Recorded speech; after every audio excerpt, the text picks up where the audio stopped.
Bienvenidos todos ustedes al segundo episodio de Muchacho Bendito. Ninja. Lectura del capítulo 5 del libro 100 razones reales para rechazar el uribismo de @Epicuro de Samos en Twitter. Síguenos también en nuestras redes sociales como @LuchoPorVoz. Suscríbete a nuestro canal de YouTube Lucho.noticias. Traemos la lectura, la opinión, la pones tú. Ajusta el volumen, prepara tus audífonos, porque ya se viene Muchacho Bendito, episodio 2. Lucho Noticias, el canal para los que les gusta leer, pero prefieren escuchar. ¡Comencemos! Muchacho Bendito, episodio 2. La criminal parentela conocida como el Clan Invisible, por su habilidad para pasar desapercibida, mimetizándose entre los encumbrados pisos socioeconómicos, al punto de ser accionista y socia del encopetado Club El Nogal en Bogotá, introdujo a Estados Unidos al menos 30 toneladas de cocaína entre 2009 y 2011, según la agencia antidrogas de ese país, DEA. Desde los suntuosos salones de El Nogal salían todo tipo de acuerdos gangsteriles que los Cifuentes finiquitaban junto a otros ilustres miembros del crimen organizado adscritos a ese club. La mafia tenía un cuartel general de lujo en plena carrera séptima de la capital. Ese era el símbolo de su legitimación y convivencia con la alta sociedad colombiana.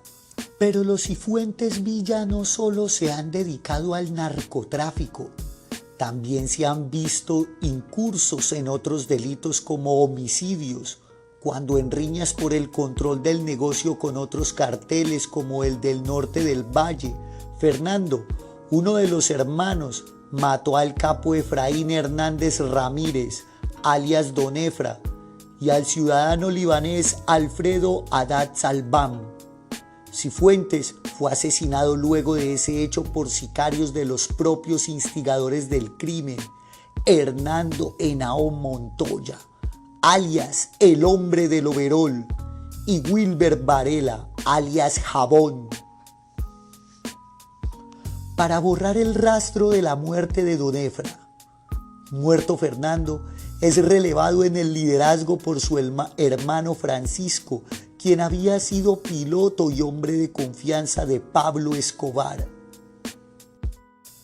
Bajo el timón de Pacho, el negocio familiar se condujo a perfección, logrando acrecentarse aún más, sobre todo cuando se convirtió en el abastecedor de cocaína del Chapo Guzmán.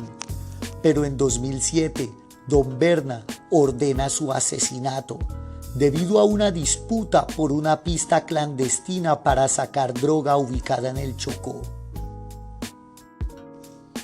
El ex paramilitar, quien en ese momento estaba preso, hizo saber que iría por el resto de la familia, incluida la sobrina del presidente Uribe. Este ordena trasladarlo a una fragata en el Pacífico para mantenerlo totalmente incomunicado. ¿Coincidencia? Pasado un tiempo, Don Berna fue recluido en La Picota y luego extraditado. Los Cifuentes también hacían parte de la tenebrosa organización La Oficina de Envigado, y desde el exterior, Francisco y su hermano Jorge Milton, extraditado a Estados Unidos en 2012, organizaron el famoso cargamento de 3.400 fusiles AK-47 y 2.5 millones de cartuchos en el barco Otterloo, que llegó a Colombia vía Nicaragua, Panamá, Urabá en octubre de 1999 y que eran destinados a los paramilitares. Según Salvatore Mancuso, ese fue un regalo, favor a cambio de protección, uno de los Cifuentes Villa a los hermanos Castaño, principales jefes narcoparamilitares. Mancuso agrega que los hermanos Cifuentes también eran los encargados de proveer de uniformes y botas para los grupos de autodefensas que delinquían en Antioquia y Urabá. En 2014, Lucía Inés Cifuentes, alias La Motter, otra pieza del clan, fue detenida junto a su hijo Jaime Rol Cifuentes, alias Junior. La fiscalía los acusa de ser los dueños de un cargamento de 8 toneladas de cocaína que se incautaron en Ecuador en 2009. La Motter fue extraditada. La viuda de Pacho, María Patricia Rodríguez, alias La Señora, también fue juzgada en Estados Unidos, y otro de sus integrantes, Hildebrando Alexander Cifuentes Villa, Alex, quien aparece en fotos con el Chapo Guzmán y fungía como su secretario, fue arrestado en Culiacán, México en 2013 y extraditado a Estados Unidos, donde se convirtió en uno de los testigos principales contra el gran capo sinaloense. Alex, el menor de los hermanos, se había iniciado en el negocio desde los 10, empacando alijos de cocaína, y a los 15 ya traficaba. Protagonizó una de esas historias retorcidas, aunque normales para la mafia. Primero intentó matar al esposo de su sobrina y luego ordenó a su sobrino matar a su primo porque éste planificaba secuestrar a su abuela. Decidí matar también a mi sobrino Jaime porque se robó una cocaína y trató de secuestrar a mi mamá, o sea, a su propia abuela. Las realidades superan ficciones y las de la mafia ofuscan el común entendimiento. ¿Y cuál ha sido la opinión de Uribe respecto a tan bonita familia? Como en otros casos, donde los hechos lo entrelazan con gente del bajo mundo, Uribe ha negado conocer sus propia cuñada y sobrina. Mi hermano Jaime murió en 2001 casado con Astrid Vélez. Tuvieron 2 hijos, un joven profesional en materias ambientales y una niña que nació con parálisis cerebral. Relación sentimental diferente que hubiera tenido mi hermano sería de su fuero íntimo y me es ajena, expresó desde su cuenta en Twitter, luego de que se conoció la captura de sus familiares y de que muchos usuarios de las redes empezaran a indagarle sobre el comprometedor y bochornoso suceso. José Obdulio Gaviria Vélez es pariente, estratega, asesor ideológico político y mano derecha del expresidente. Tuvo 2 hermanos convictos por narcotráfico, primo hermano del capo Pablo Escobar Gaviria, pues ambos eran nietos de Roberto Gaviria Covaleda, un célebre contrabandista de whisky a inicios del siglo XX en Antioquia.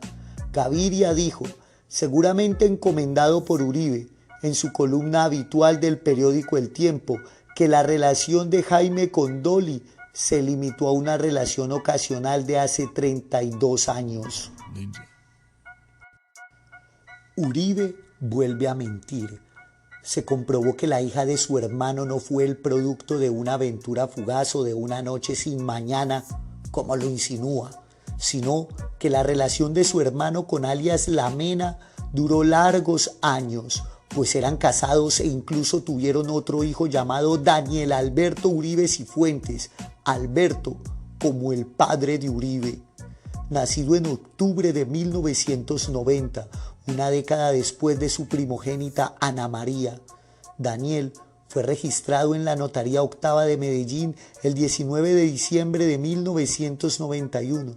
De acuerdo con el documento de inscripción en el registro civil, el padre, Jaime Alberto Uribe Vélez, aparece como comerciante de profesión y la madre como analista de sistemas.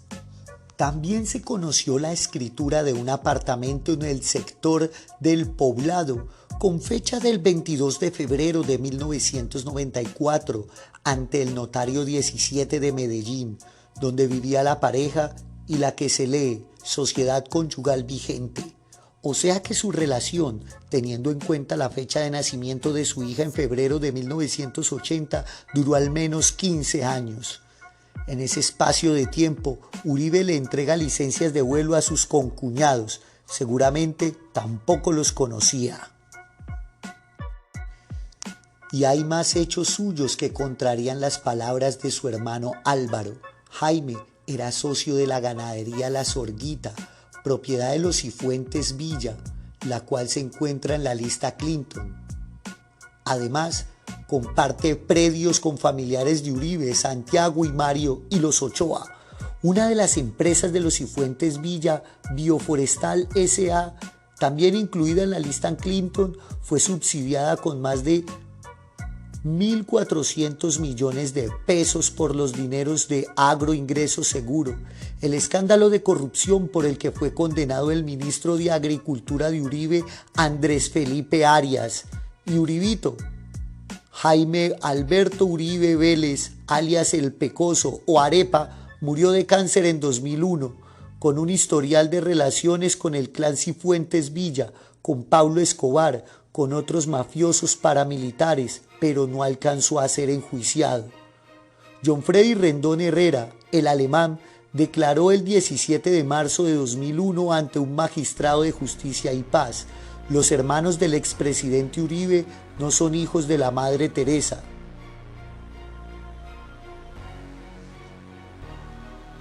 Si usted le pregunta a Hasbún, que es un bananero de la clase alta, él dice que a él lo presentó el hermano de Álvaro Uribe, Jaime Alberto, con Vicente Castaño, en una casa en el Poblado.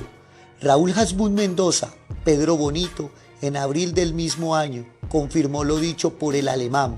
Jaime Uribe Vélez, conocido como El Pecoso, hermano del expresidente de la República, fue un hombre cercano a las estructuras paramilitares y amigo personal de Vicente Castaño Gil. ¿Quién me lo presentó? El profe. Yo sí sabía quién era, pero no me lo habían presentado.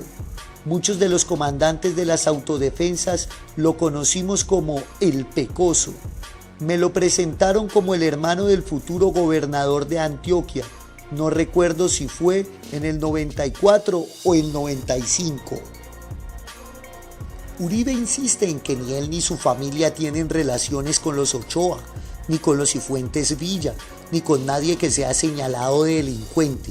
No obstante, Santiago Uribe Vélez adquirió junto a las hermanas Ochoa Vázquez, el clan narcotraficante, unos predios en el municipio de Jericó, al igual que Mario Uribe Escobar, Maruagro y Uribe Mejía II. Esos predios de los Uribe colindan con los de la ganadería La Zaroguita. ¿Otra casualidad? No existen las casualidades, existen las causalidades. Dice un aforismo que cobra fuerza cuando se presentan hechos circulares como los suscitados con Álvaro Uribe Vélez y sus allegados, sean o no sus familiares. Los socios de mi hermano Santiago son totalmente honorables. No acepto eso, le responde airiado y señalándolo con el dedo a un corresponsal del semanario estadounidense Newsweek, cuando le preguntan sobre las relaciones de su hermano con los Ochoa. Especialmente la de Santiago, en una entrevista en su primera campaña presidencial. Poco tiempo después se conocería una reveladora foto que reunía a los Ochoa, a otros narcotraficantes y a Santiago Uribe Vélez en una escena de brazos y sonrisas, agitadas al placer por el efecto desinhibidor de los vasos de licor sostenidos en sus manos. La famosa postal es lanzada por la internet apenas se teclea el nombre del hermano del expresidente y se ha vuelto el ícono de la sociedad Uribe Mafia. Los hermanos Oscar Humberto, Miller y Armando Sierra Pastrana, pilotos de capos del cartel de Medellín y del cartel de Cali, fueron otros beneficiados con licencias.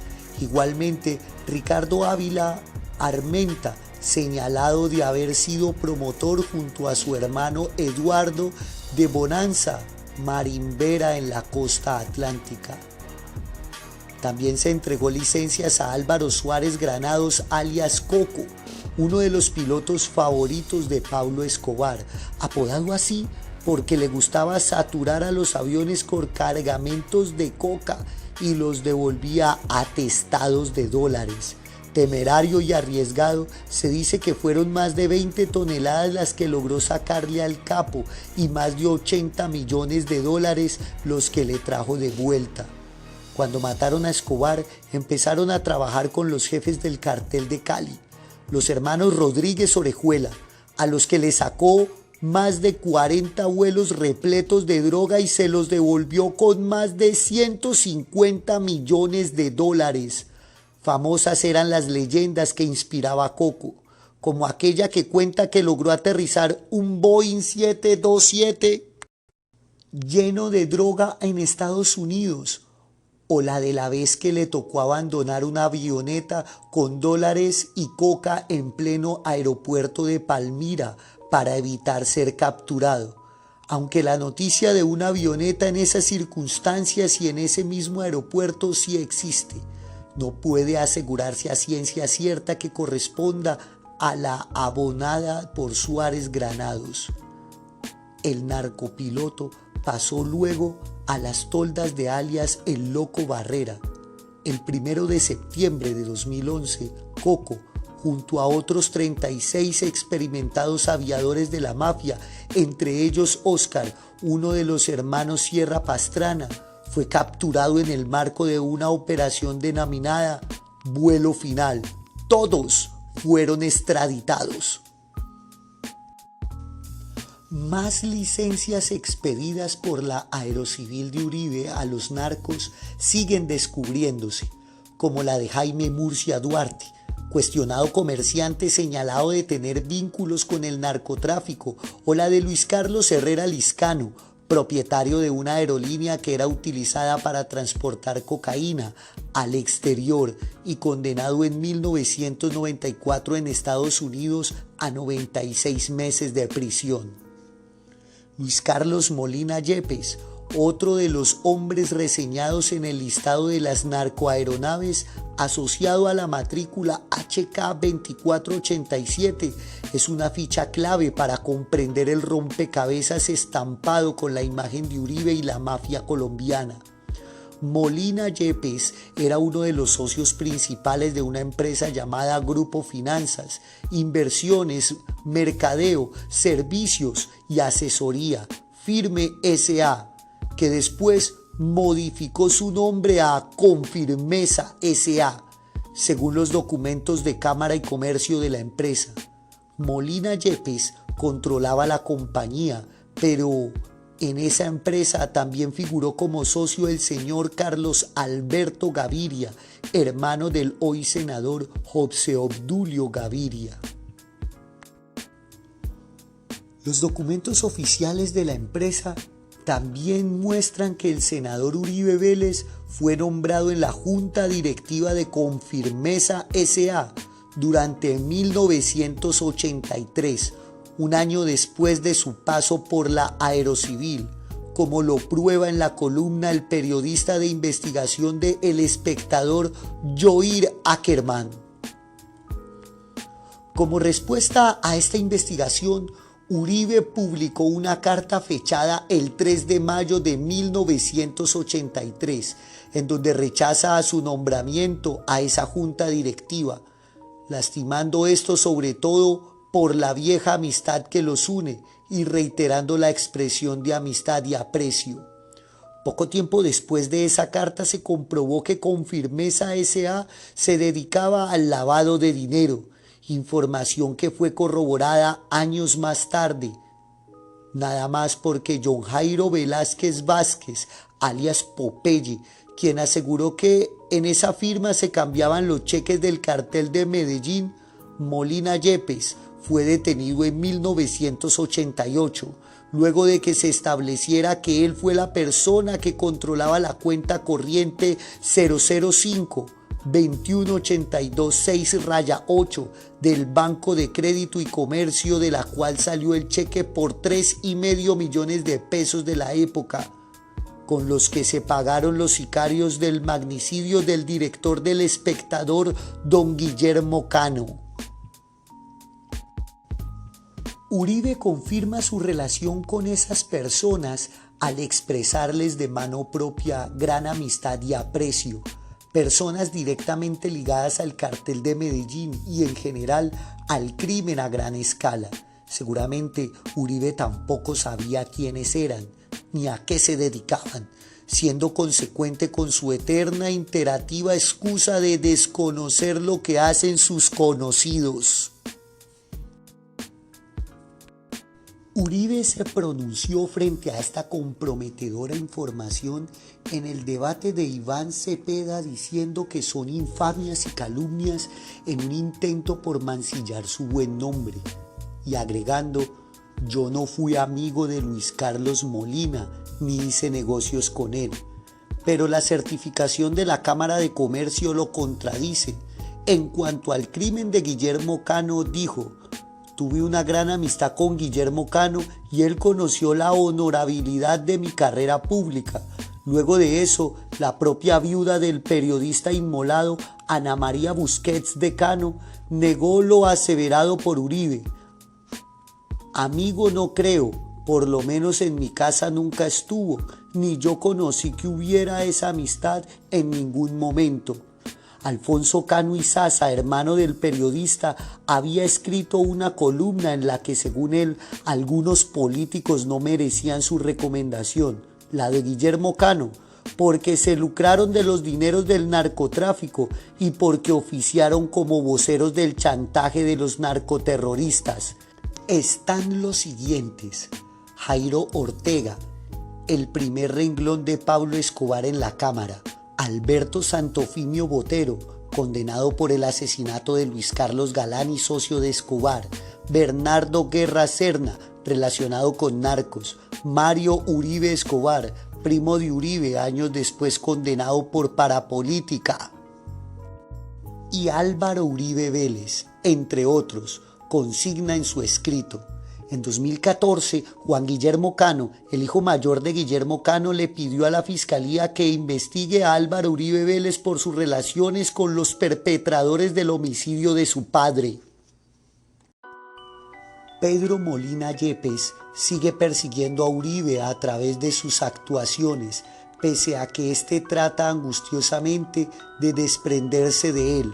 La misma cuenta bancaria sirvió en 1986 para girar 56 millones de pesos para Raúl Montoya Flores, posterior gerente de la campaña presidencial de Uribe en el departamento de Magdalena. Cuando se descubrió que Molina era el pagador del crimen del recordado periodista, empezó a liquidar y a cambiar sus empresas, y para esa tarea contrató al abogado Álvaro Montoya Flores, hermano del gerente de la campaña de Uribe.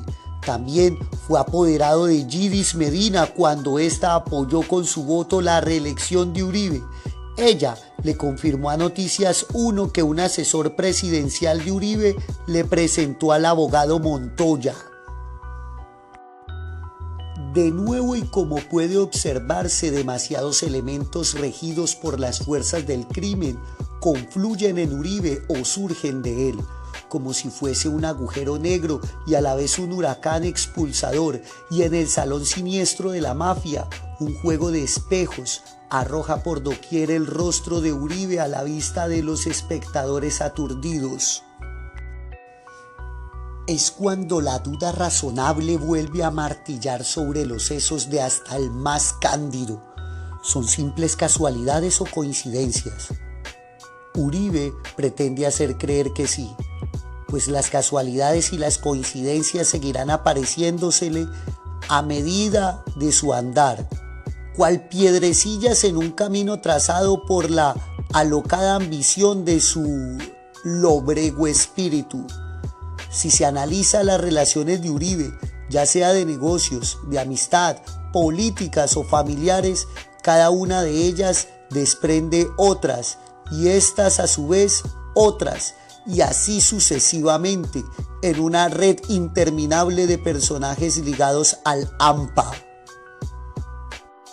Su gestión en esa entidad quedará instaurada en la historia, al menos como muy cuestionada, logrando sorprender al más curado de espantos, al que por haberlo visto todo ya nada le sorprende. En ella polularon las conductas ética y legalmente condenables, por citar solo algunas: el tráfico de influencias en el caso del permiso de vuelo del famoso helicóptero de su padre, en el que el periodo de estudio y expedición de la licencia de operación constaba de al menos 20 días, pero Uribe lo firmó en 4 horas. Otras aeronaves halladas en Tranquilandia también tenían autorizaciones de la Aerocivil, entre ellas una con matrícula del mismo día del helicóptero de Uribe Sierra y que se firmó precedida de un oficio de recomendación especial. O la corrupción, o la venia a criminales para exportar droga, etc. Frente al escándalo de los permisos de vuelos a narcos, Uribe ha respondido que no era su función otorgarlos, vertiendo responsabilidades en otros funcionarios, como su gran amigo, socio y antiguo subalterno en esa entidad, César Villegas, alias El Bandi, asesinado por sicarios el 4 de marzo de 2012 en Bogotá, curiosamente un día antes de reunirse con agentes de la DEA, para hablar de diferentes personas untadas del negocio de la cocaína, especialmente de Álvaro Uribe Vélez. Pero los aparentes afanes de Uribe por auxiliar a los partícipes del negocio de la droga no parecen ceñirse exclusivamente a sus oficios como director de la entidad encargada de administrar el transporte aéreo. Durante su primer periodo como senador, en la segunda mitad de la década de los 80, fue un acalorado opositor de la ley de extradición y un defensor del juzgamiento de connacionales en suelo propio. El entonces presidente Virgilio Barco había presentado al Congreso un proyecto de reforma constitucional para ser refrendado mediante consulta popular y en el que se abordaban en su mayoría temas relacionados con los procesos de paz entre las guerrillas y el Estado, así como la apertura a las modificaciones constitucionales a través de procedimientos distintos al que contemplaba el artículo 13 del plebiscito de 1957, pero la mano de la mafia daba al traste con un proyecto que mostraba conveniente y moderno para un país con una carta magna obsoleta y unas problemáticas agobiantes, al incluir en uno de sus artículos un enunciado que favorecía a personas envueltas en el narcotráfico, el de consultarle a la ciudadanía sobre el tema de la extradición. Los narcos se frotaban las manos al saber que bajo la presión del terrorismo el país terminaría volcándose positivamente hacia el impedimento de juzgarlos en los Estados Unidos de Norteamérica. Un mico se había colado en el proyecto y su ponente era el representante a la Cámara Mario Uribe Escobar, primo, socio y copartidario de Álvaro Uribe Vélez. No puede señalársenos de impertinentes cuando hemos pedido que sea el pueblo quienes nos indiquen el sendero a seguir en esta guerra insoportable que amenaza ruina en el edificio social. Decía la ponencia con el aval de Mario Uribe. El proyecto pasó en plenaria de la Cámara y solo faltaba su aprobación en plenaria del Senado. Algunos congresistas y sectores de la sociedad se mostraron impávidos ante el suceso y el ministro Carlos Lemos Simons exhortó a los parlamentarios liberales a salvar el país. Ustedes son el último dique que queda para detener la avalancha de la delincuencia. Los fieles escuderos del artículo eran casualmente políticos que tuvieron relaciones con la mafia. Uno de ellos, David Turbay, procesado y condenado por sus vinculaciones con el narcotráfico. El otro, Federico Estrada Vélez, asesinado en oscuras circunstancias. Y el otro, Álvaro Uribe Vélez, quien hasta el último momento trató de salvar el polémico proyecto.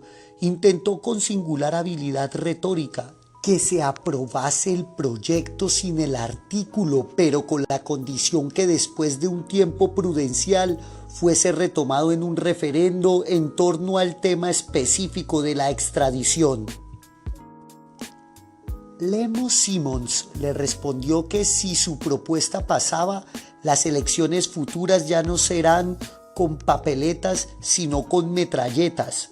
Uribe seguía insistiendo desesperado ante la plenaria del Senado, casi con la voz quebrada, como un niño antojado del juguete de moda, con la responsabilidad histórica de buscar estrategias efectivas. Yo no creo que la extradición sea una estrategia efectiva. No creo que sea efectivo que nuestros jueces estén intimados, que nuestros cementerios estén llenos de tumbas de jueces masacrados, porque cumplieron su deber contra el narcotráfico. Es cierto, pero ¿por qué no buscar soluciones imaginativas, honorables senadores?